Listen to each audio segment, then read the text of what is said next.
Olá a todos! Espero que todos estejam bem. Hoje é dia de mais uma aula de Geografia.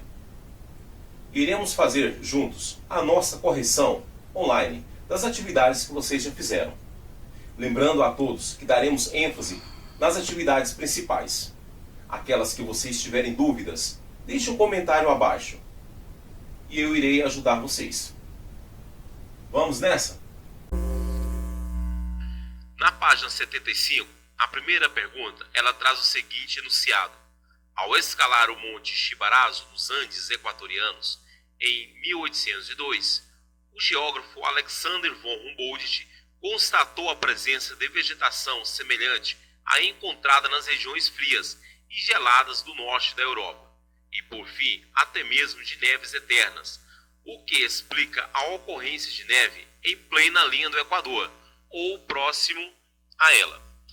Bom, se repararmos bem, as elevadas montanhas andígenas são atravessadas pela linha do Equador, de modo que, mesmo nessas latitudes baixas, podem ser encontradas neves eternas e geleiras, pois as montanhas dos Andes, não podemos esquecer que está a mais de 5.000 metros de altitude, principalmente como é o caso do Monte Chibarazo, entre vários outros na cordilheira. Então a nossa resposta ela ficará de forma simples e clara da seguinte maneira: a altitude é o fator que explica a existência de neve em latitude 0 grau. No segundo item da página 75, o enunciado vem da seguinte forma: em 1905, o célebre romantista francês Júlio Verne publicou O Farol do Fim do Mundo, referindo-se a um farol localizado na Ilha dos Estados, próximo à Ilha da Terra do Fogo, quase na ponta da bota da Argentina. Pesquise a localização da Ilha dos Estados em um mapa de um atlas ou na internet e responda por que Júlio Verne se referia ao local como Farol do Fim do Mundo.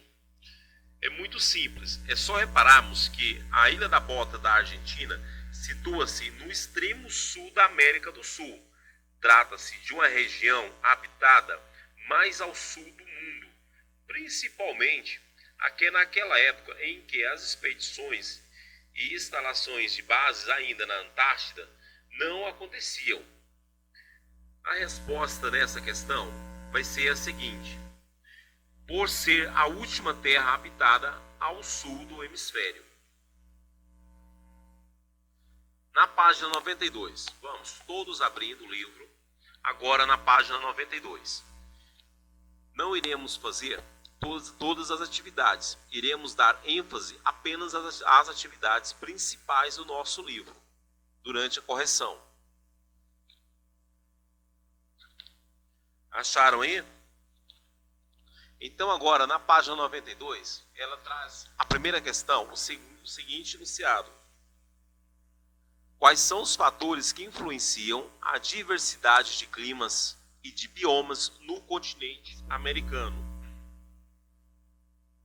Se observarmos bem, a grande extensão de terra das Américas, principalmente em direção norte e sul, faz com que essa região receba maior influência de radiação solar no decorrer do ano.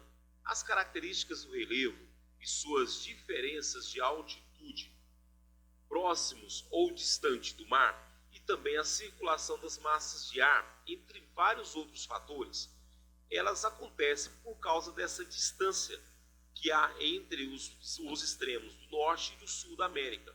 Ou seja,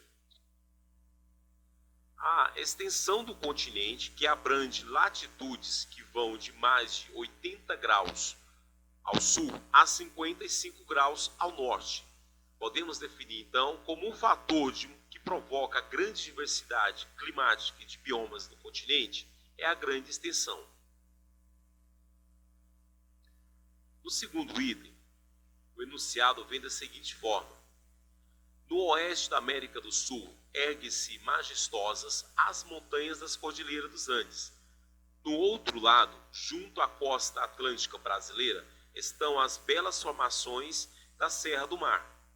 Apresente as principais diferenças entre essas formações de relevo sul-americana. Bom, primeiro, com relação à altitude, temos que lembrar que a Cordilheira dos Andes se encontra a mais de 7.000 metros, enquanto a Serra do Mar está apenas a 2.000 metros do oceano. Podemos reparar também que ambas foram formadas em períodos completamente diferentes. A resposta mais simples será que a diferença está na formação geológica. Enquanto a Serra do Mar é antiga, a Cordilheira dos Andes é bastante jovem. Então, por ser jovem, a cordilheira ainda ela foi pouco desgastada pelos agentes externos, enquanto a Serra do Mar, mais antiga, já foi bastante desgastada.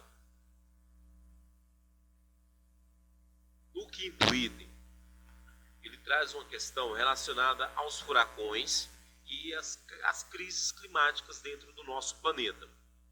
O enunciado é o seguinte: o furacão Irma foi um ciclone tropical que, dentre várias regiões, atingiu o estado da Flórida dos Estados Unidos. Segundo o Centro Nacional de Furacões, ele se tornou um furacão de categoria 5, com ventos de 280 km por hora no quinto dia do mês de setembro de 2017 e com ventos de 295 km por hora no sexto dia do mês de setembro do mesmo ano. Então podemos perceber o que? De início, há um aumento da velocidade do vento de um dia para o outro. A crise climática tem aumentado os impactos dos furacões, com consequências devastadoras. Sobre isso é correto afirmar que, olhem bem, de forma muito simples, olha a letra E. O aquecimento global do planeta provoca maior evaporação da água nos oceanos, a qual abastece os furacões. Devemos lembrar que os furacões são formados por ventos de extrema velocidade, junto com muita chuva torrencial.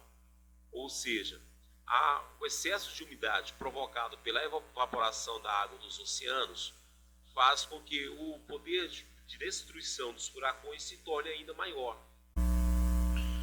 Sexto item.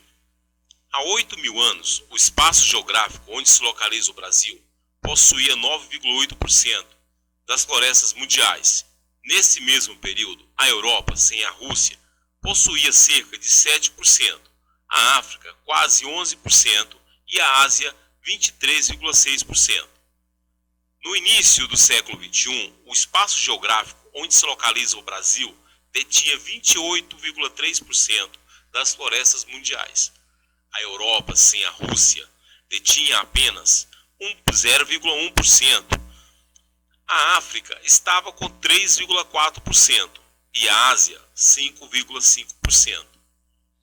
Podemos perceber que houve uma grande alteração com relação às reservas de florestas mundiais. Isso se deve a vários fatores, entre eles o avanço da indústria, tanto na Europa quanto na Ásia. Relacionando as informações dos dois períodos históricos citados no texto, é correto afirmar que, nessa questão, eu já deixei marcado para vocês a letra B, pois é muito simples a compreensão dela. O ritmo de desmatamento no território onde o Brasil está situado foi menor se comparado aos continentes citados, ou seja, houve menos desmatamento no Brasil do que no restante do planeta. Isso acontece por vários motivos, e um dos principais fatores aí é a industrialização. Não podemos esquecer que, como vimos nas aulas anteriores, o Brasil é um país de industrialização tardia. Isso também contribuiu para a maior preservação das florestas.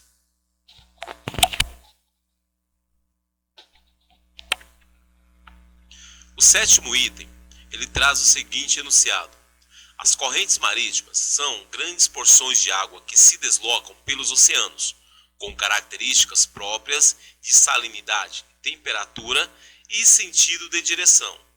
Elas influenciam diretamente o clima do nosso planeta. A corrente marítima fria de Humboldt, retratada no mapa, se origina nas proximidades da Antártida e se desloca para o norte, tangenciando parte da costa ocidental da América do Sul. Temos que lembrar que a corrente de Humboldt é uma corrente extremamente fria, que provoca inclusive a formação do deserto de Atacama na América do Sul. Só que ela vai mudando completamente sua característica em direção a outro continente, a Oceania. Só que antes de chegar na Oceania, ela passa pelo Havaí. Ao chegar no Havaí, provoca chuvas intensas, chuvas torrenciais.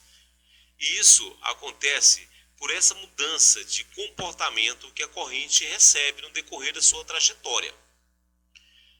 Essa corrente é um dos fatores responsáveis. A resposta correta é a letra E. Pela imensa quantidade de chuvas no arquipélago do Havaí, na Oceania.